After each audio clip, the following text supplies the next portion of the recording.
If you look at the world today, the tribulations, the trials, every war that we have, every bit of suffering all over the world, it's rooted in human hearts.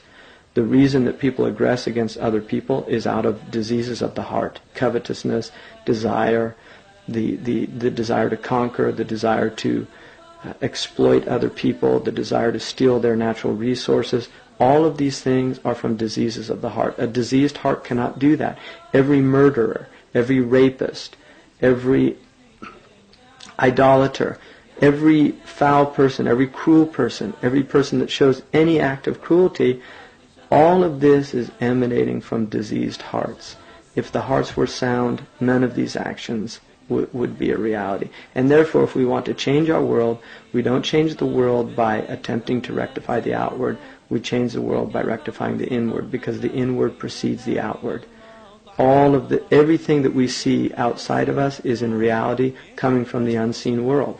It's from the unseen world that the phenomenal world emerges, and it's from the unseen realm of our hearts that all actions emerge. And so if we want to rectify our actions, we have to first rectify our hearts.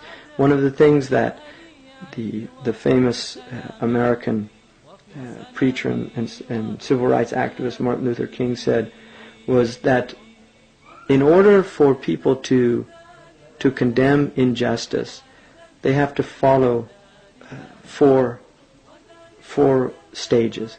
The first stage is, in fact, they have to indeed ascertain that there's injustices being perpetrated.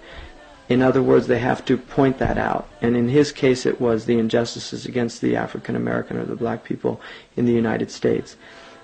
The second stage was to negotiate, to go to the oppressor and to demand justice. If they refused, then he said the third stage was self-purification.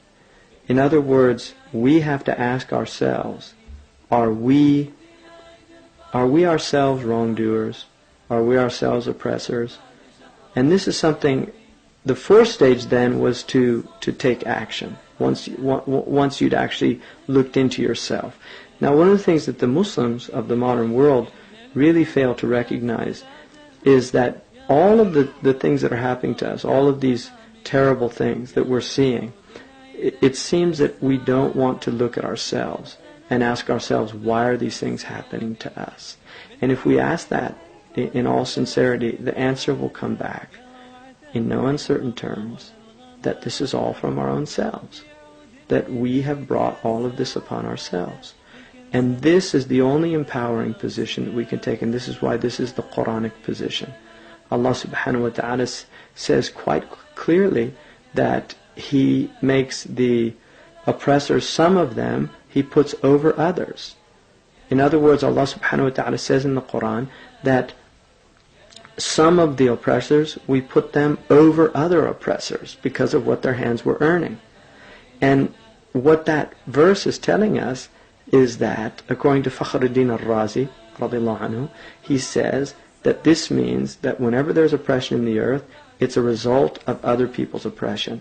So those people who are aggressed upon are in fact being aggressed upon because of their own oppression. Now, this is obviously not the case for tribulation. There are definitely times when mu'minun are tried.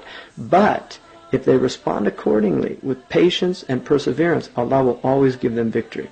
And this is why the Prophet ﷺ was in Mecca. There's no doubt that they were being oppressed. But Allah subhanahu wa ta'ala gave them victory. Within 23 years, the Prophet ﷺ was not only not oppressed, he had conquered the entire Arabian Peninsula. And all of those people were begging mercy from him. Even though they deserved to be recompensed with punishment, the Prophet ﷺ forgave them. And this is the difference between somebody who's purified, whose heart is pure, and somebody whose heart is impure. The impure people oppress, and the pure people not only forgive their oppressors, but they actually conquer them by the power of Allah subhanahu wa ta'ala, and then they elevate them. They actually elevate them to a state. And this is what Muslims have to recognize. that we have to purify ourselves. محمد سيد الكونين والثقلين والفريقين من عرب ومن عجم. محمد سيد الكونين والثقلين والفريقين من عرب ومن